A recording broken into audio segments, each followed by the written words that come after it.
Thank you. I'm Ee-Chien. I'm from the National University of Singapore.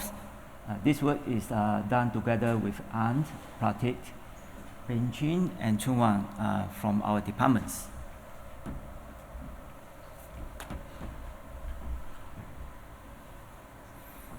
So there are two main keywords in this work, distributed computing and trusted computing.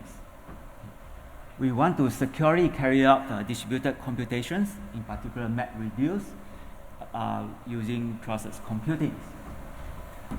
So in our setting, the cluster of servers live in a very hostile environment. The adversary can compromise the communications, can compromise the storage, and even the servers. Fortunately, for some servers, there is a small protected enclave where processes can be securely carried out. So now with all these protected enclave all around the place, we want to carry out the securely carry out the distributed computations. There are a few challenges. First, note that it's not safe to run the entire OS and application stack under the trusted environments. Since the code base is huge, it's very difficult for us to ensure that they are free for vulnerabilities. So we want to keep the set of trusted code to be small. So in our baseline system, we assume that the basic unit of MapReduce, that is the map and reduce functions, can be carried out in the hardware isolated process environments. Okay. And for example, recent work VC3 reported very recently in Oakland is able to provide these environments. Other modules like the MapReduce, operating system, and hypervisor storage, we are all assumed that they are run under the untrusted environments. Okay. Data that are handled in the untrusted environment, they are all encrypted. They are only decrypted and processed under the trusted environments. So this leads to another question. Okay. So we have suppose we have the map and reduce that can be carried out in the trusted environments. So is this baseline system sufficiently secure? Is it just okay to just have a small little secure environment, and yet we can achieve the overall security for the distributed computations? Okay. So the answer is no. Okay. Why? Because there are interactions among the trusted instances can leak information. Okay. So even if the entire MapReduce ran in the trusted environments and the data are encrypted outside the trusted environments, the adversary can observe the interactions among the trusted instances. Okay. In the case of MapReduce, this will leak a lot of significant amount of information. Okay, before explaining that, I have to give a brief description of MapReduce. MapReduce is a programming paradigm. The programmer writes two programs, the map and reduce. There are three phases during the run times. During the map phase, each map instances take in an input and output sequence of tuples. Okay. And each tuple contains a key. During the shuffling phase, the tuples are rearranged with respect to their keys. All tuples of the same keys are grouped together. Okay. And lastly, during the reduce phase, each reduced instance will take in a groups and generate a tuples. Okay. So although this is sound very simple, it's very expressive, and is popular for big data computations. Hadoop is an implementation of MapReduce written in Java. The first version contained 190,000 lines of codes, and the more latest version contains more than 1 million. Okay. So you may wonder why you need so many lines of codes. Okay. A large component of it is to handle the scheduling and tracking the computations so as to achieve efficiency and robustness. So now let's back to the security questions. Okay. We mentioned earlier that the interaction among the trusted instances leak informations. To see that, let us look at well-known examples of MapReduce, that is word count. In these examples, the goal is to count the number of to count the occurrence of each word amongst all the files. Okay. During the map phase, each map read in the files and output a tuple for each word in the files. During the shuffling, the tuples are grouped with respect to the words. The words is the keys. Okay. And during the reduce phase, each reduce count and output the number of tuples it receives. And thus, we can get the occurrence of the words for among all the files. So over here, even if all the tuples are encrypted and all the map and reduce function is carried out in the trusted environment, the adversary still can observe the flow of the tuples. Although they can't figure out what is the content of the tuples, they can infer the relationship amongst the output of the map and the input of the reduce. And this will give a lot of information about the input files. For in the example of a word count, adversary can infer that, for example, the file F3 contains a unique word. Right. It can also infer that the F3 and F1 doesn't have intersections. In other applications of MapReduce, for example, page rank, where the input is a graph, by observing the interactions, adversary can infer the whole graph. So essentially leak the whole graph input files. Okay.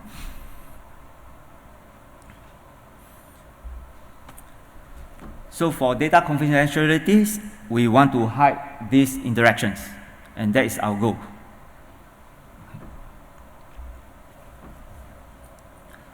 So one possible solutions is to use ORAMs, Oblivious RAMs. Okay.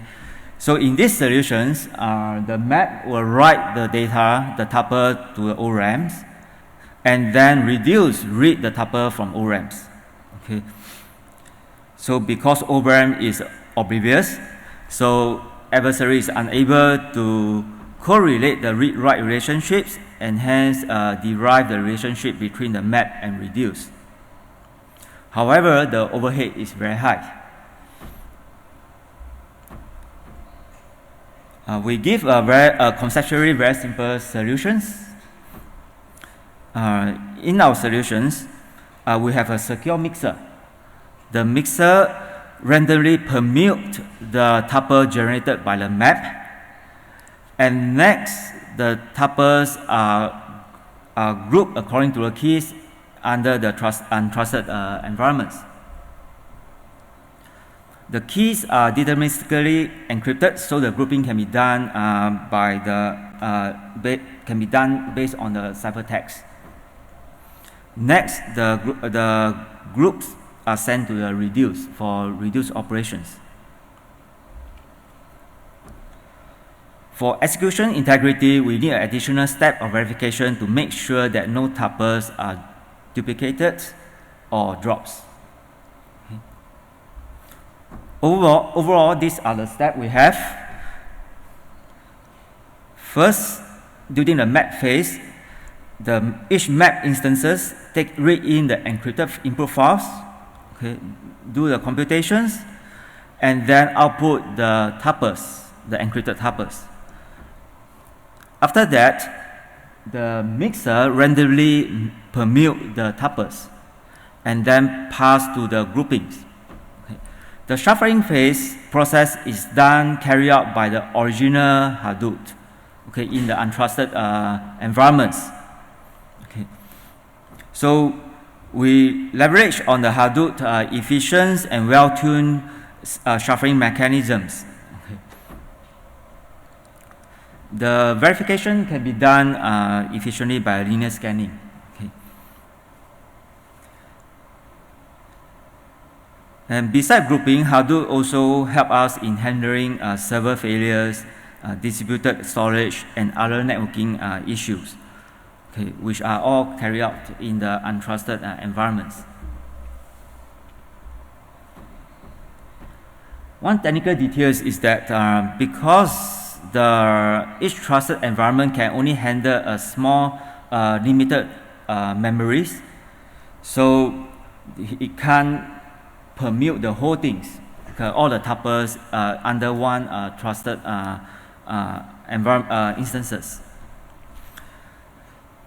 So we solve the issue by using a cascaded mixing to permute the tuple distributedly. Okay. So each mixer will take in a maximum number of tuples that it can handle, randomly permute them, and then pass it to its neighbors. Okay. So this mixing is very efficient. It's very efficient. Okay. It can be shown that log n divided by t rounds is sufficient to bring the distribution of the mixed sequence statistically close to the random permutations. Okay. This upper bound is shown in information hiding 2005. The upper bound is overestimated. In practice, when t is very large, for example, t can be a few thousands or 100,000s, then 3 or 4 rounds probably is sufficient.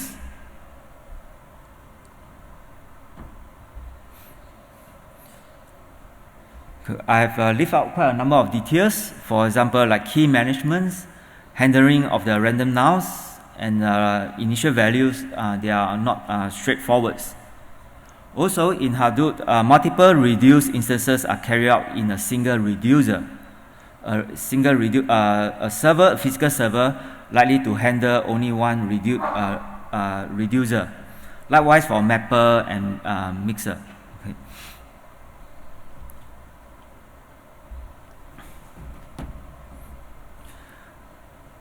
So let us compare the simple ORAM solution with our solutions.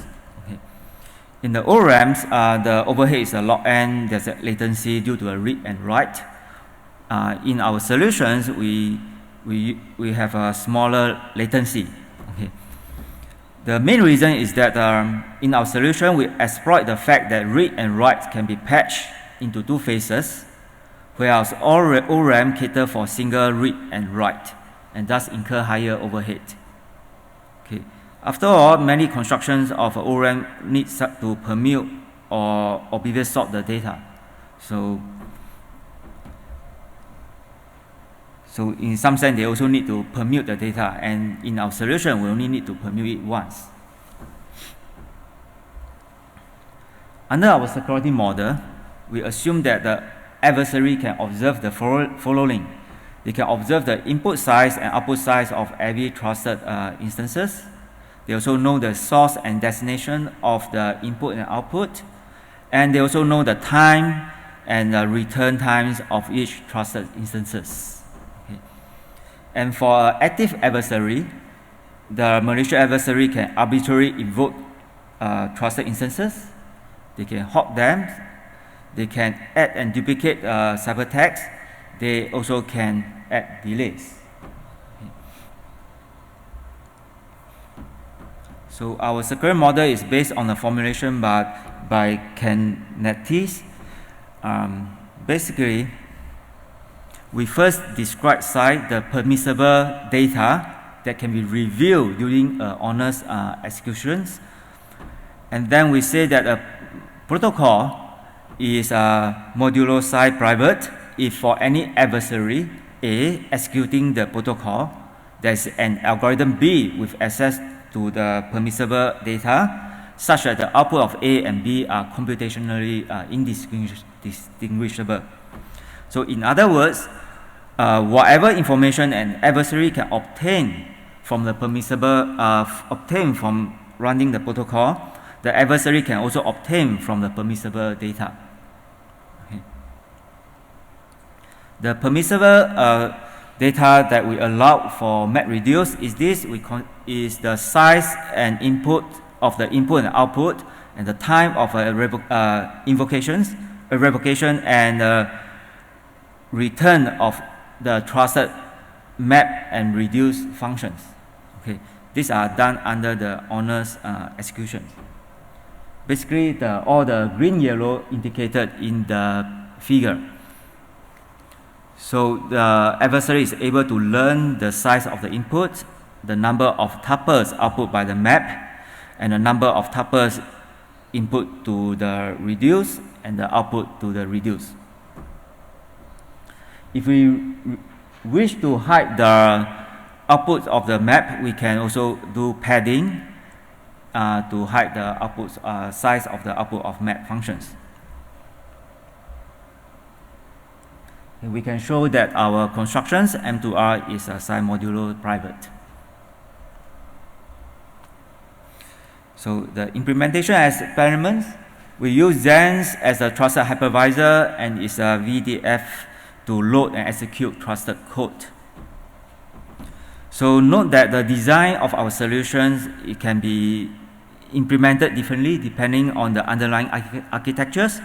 For example, we can implement it using the Intel SGX using similar mechanism of VC3. We also ported 7 MapReduce benchmark applications. They can be, for example, K-mean, which is compute intensive, or a word count that is network intensive. In our experiment, we use 8 compute nodes. Okay. So our trusted code base is rather small. We only need 4 trusted computation units: the map, reduce, mix, and groups. For platform related, these are the map, the mixing and the grouping. We only need to extra 300 lines of code on top of our baseline system. For the application, that means the map function and the reduce function, for all our 7 examples, the line of code is around less than 200. So total, we only need an extra of 500 lines of code on top of our baseline system.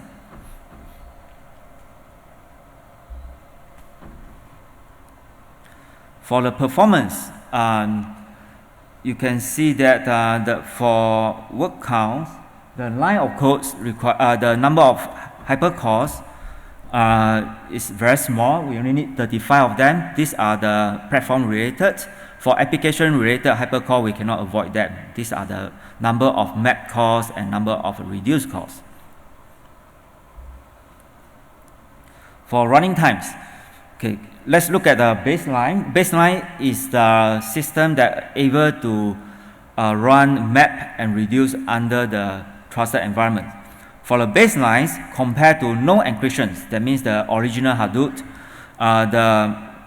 the overhead, you can see that it's roughly 2 times or 3 times overhead. For our solutions, as compared to the baseline, is about at most around 2 times overhead. So in total, compared to the original Hadoop, our solution is about 4 to 5 times incur 4 to 5 times overheads, which is, we believe is reasonable.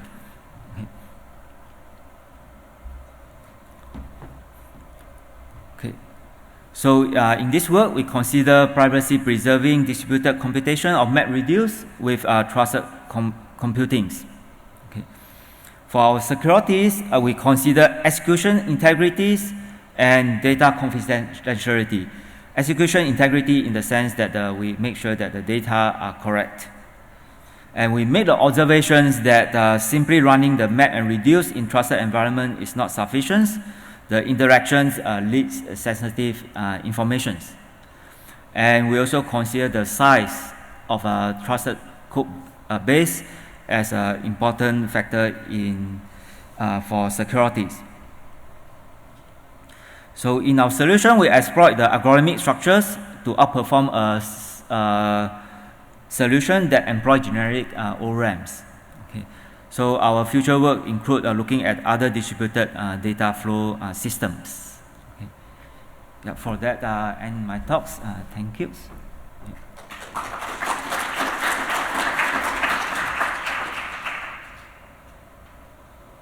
Great, we have some time for questions. You mentioned for your future work looking at other data flow systems, and I guess I'm curious, you have some intuition on which ones you want to tackle next? We are still looking into it. I'm not so sure. Yeah. Probably look at the Spark or whatever. Yeah, very good. Well, thank you. So I think let's thank Ee-Chien again.